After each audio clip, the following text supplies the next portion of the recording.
Bueno, buen día, el teniente médico ya Alan, y continuando el módulo de manejo básico del paciente con patología cardiovascular, hoy vamos a hablar de dolor precordial.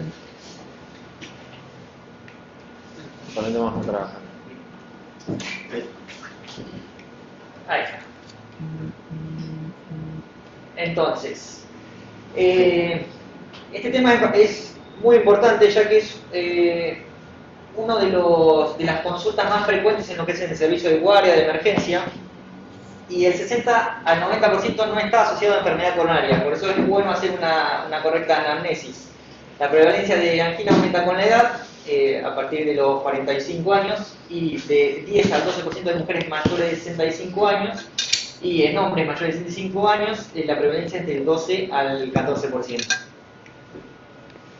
Entonces, como decía, es de buena práctica hacer un buen interrogatorio, más que nada para hacer un pretest y englobar bien las características del paciente, comenzando con los factores cardiovasculares, digamos, como es si es hipertenso, si es diabético, si fuma, si es tabaquista, si tiene colesterol alto, si tiene antecedentes heredofamiliares, si tiene antecedentes cardiovasculares, infartos previos, más que nada si la medicación habitual, y así armar un pretest que nos orienta a lo que es el diagnóstico y ver si tiene un porcentaje de que este dolor precordial sea de causa coronaria.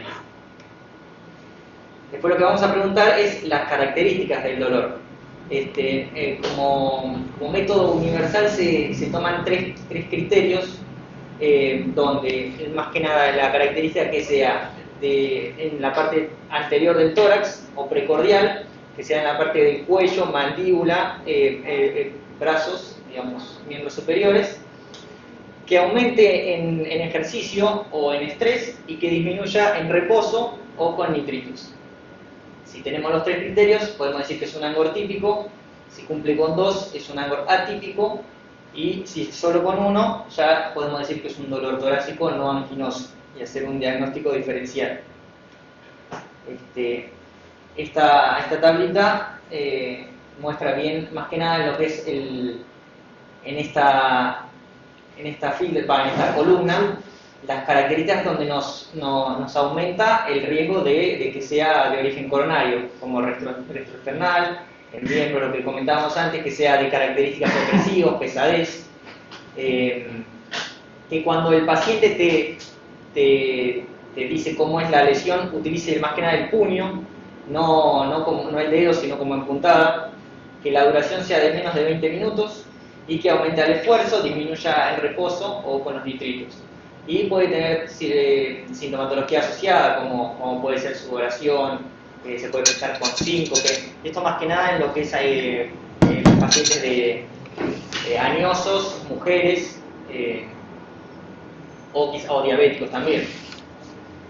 Ya si nos ubicamos en esta columna, podemos hacer diagnóstico diferencial, quizás que sea en la zona del epigastrio, que sea de características urentes, nos puede orientar más que nada para algo que sea gastrointestinal.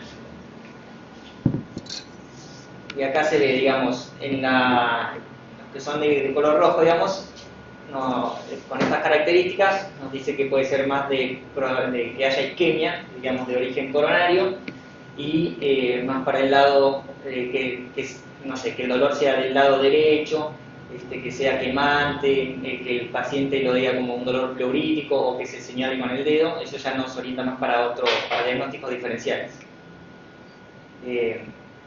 Acá vemos las características de que sea angina típica y el tema de la edad, cómo aumenta a partir de los 50 años, 60 años, en lo que es más que nada hombres. Tenemos un porcentaje mayor al 85% cuando esta angina es típica, y a partir de los 40, digamos, en hombre el riesgo está aumentado. Sigue siendo aumentado aunque sea atípico, y en las mujeres también se equipara cuando ya es mayor de 50, 60 años. Estas son las características de dolor asociado a, para hacer diagnóstico diferencial en ubicación, digamos, del tórax. Siempre el origen coronario vamos a tener en lo que es precordial, en hombro, en lo que es miembros superiores. Quizás en lo que es la parte lateral del tórax lo podemos asociar más a un dolor pleurítico, quizás gastrointestinal, como úlcera, pancreático, pero siempre teniendo en cuenta que siempre hay alto porcentaje de que sea coronario. Por eso en el examen físico tenemos que descartar otras causas, pero puede ser tranquilamente normal el examen físico. Lo que nosotros vamos a buscar quizás son signos de insuficiencia cardíaca, fibrilación yugular, edemas, un tercer ruido, también signos de bajo gasto como síndrome confusional, hipotensión. Tenemos más que nada el examen físico y haciendo diagnóstico diferencial con otras patologías como TEP, puede ser como síndromes aórticos, ruptura del esófago quizás, y otros no coronarios como es pericarditis, miocarditis, estenosis aórtica, neumonía, neumotórax quizás, o puede ser un dolor, digamos, articular, osteocondritis. Por eso es bueno hacer el examen físico correctamente. Es indicación clase 1, nivel de evidencia C, hacer un electrocardiograma ante dolor precordial en menos de 10 minutos. Más que nada por si tenemos una elevación del segmento ST, nos está diciendo que hay, digamos, una isquemia, pero que es revascularizable. Si nosotros tenemos supra, hay que activar hemodinamia y ese vaso digamos, se vuelve a reperfundir y la necrosis va a ser menor. Otros signos de electro que nos tenemos que fijar puede ser un infra, ST que nos muestra también riesgo de infarto, alteración en la onda T, digamos una onda T negativa, y también onda Q patológica. Algo que también tenemos que preguntar es si, por ejemplo, si vemos un bloqueo de rama izquierda, que sea algo agudo, nos da que tiene peor pronóstico. Si es algún bloqueo ya conocido, no nos alertaríamos tanto. Bueno, en este caso sí, si aparece un bloqueo de rama izquierda agudo, daría peor pronóstico. Además, nivel de evidencia 1, nivel de evidencia C, repetir el electrocardiograma en pacientes sintomáticos cada 30 minutos. Eso es lo que se recomienda. En pacientes que con electro que no se hizo diagnóstico, también es de buena práctica, digamos, 2A, nivel de evidencia B, hacer lo que es derivaciones posteriores y derechas.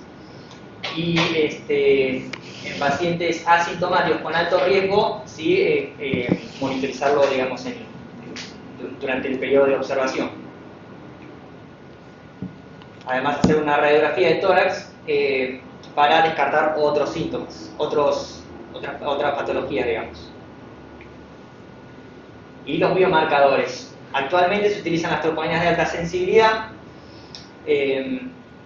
así que es 1A, nivel de evidencia A, que en los centros donde se evalúan los dolores precordiales que dispongan de estos marcadores.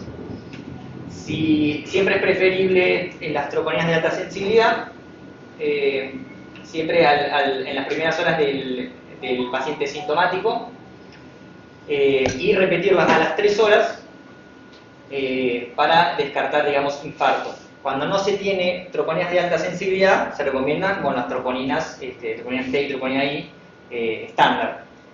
En ese caso, el periodo de ventana es diferente. Las troponinas de alta sensibilidad se hace un control basal y después a la hora. En cambio, si uno tiene las troponinas estándar, tiene que repetirlas a las 6 o a las 9 horas. No es clase 3, nivel de evidencia B, CPK, el CPK-MB. No se hace diagnóstico de infarto con CPK. Y actualmente se utiliza la metodología rule out, rule in, en donde en el rule out lo que se hace es descartar el origen coronario, y es como comentaba anteriormente, se miden los biomarcadores a la hora 0 y a la hora. A la hora 0 tiene que ser menor al valor de B, esto dependiendo de las distintas troponinas de alta sensibilidad, menor a B, ahí nos descarta, y a la hora tiene que ser menor a C, son los valores en gramos por litro. Eso para descartar la etiología coronaria. Y son positivas cuando los valores aumentan, encima de estos valores de T, o a la hora mayor a E. Esto es más que nada un aumento o una diferencia del 20% o de 9 nanogramos por litro. El término unidad de dolor no es un término, digamos, un lugar físico, sino más que nada una metodología, que es más que nada cuando hay dudas en lo que es el diagnóstico, el paciente es sintomático, sin alteraciones en el electro, entonces se le hace lo que se llama unidad de dolor. Para esto necesitamos que haya un monitoreo cardiovascular continuo, para ver arritmias, el tema de la tensión arterial, que haya un cardiodesfibrilador, que haya un carro de paro, con medicación para situaciones de urgencia, el electrocardiograma, y acceso al laboratorio en las 24 horas, con un office de enfermería, con personal de enfermería y un cardiólogo.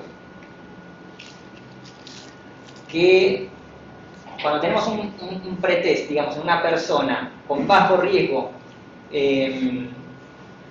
joven, hay que cómo hacer diagnóstico, digamos, diferencial con lo que es pruebas funcionales o distintos estudios. Quizás en un paciente joven con bajo pretest y sintomático, se va a optar quizás por una angiotomografía coronaria. No es tan invasiva y tiene un valor predictivo negativo alto. Si un valor negativo nos descarta etiología coronaria. En cambio, quizás en un paciente añoso con alto riesgo, uno puede optar, digamos, por pruebas funcionales como ergometría, ecoestrés, es una cámara gamma, o si el riesgo es muy alto, ya, digamos, se utiliza algo más invasivo como una cinecoronografía. Entonces, nosotros tenemos los test funcionales, como puede ser la ergometría, en donde uno ve cómo responde la presión, cómo responde la frecuencia cardíaca y si aparecen alteraciones en el electro. El ecoestrés es una prueba tiene mayor sensibilidad y mayor especificidad. Ahí ya se ve cómo está funcionando el músculo, si hay trastornos de la motilidad, cómo está la función ventricular, si desciende la función ventricular durante el ejercicio. Y más que nada lo que es los test funcionales de medicina nuclear, cámara gamma, el famoso SPECT, donde se utiliza un radioisótopo que marca donde hay territorio, donde hay isquemia. Así que eso los estudios que se utilizan más que nada para buscar el origen que sea coronario ante un paciente sintomático sin alteraciones en el electro y quizás no con biomarcadores negativos. Muchas gracias.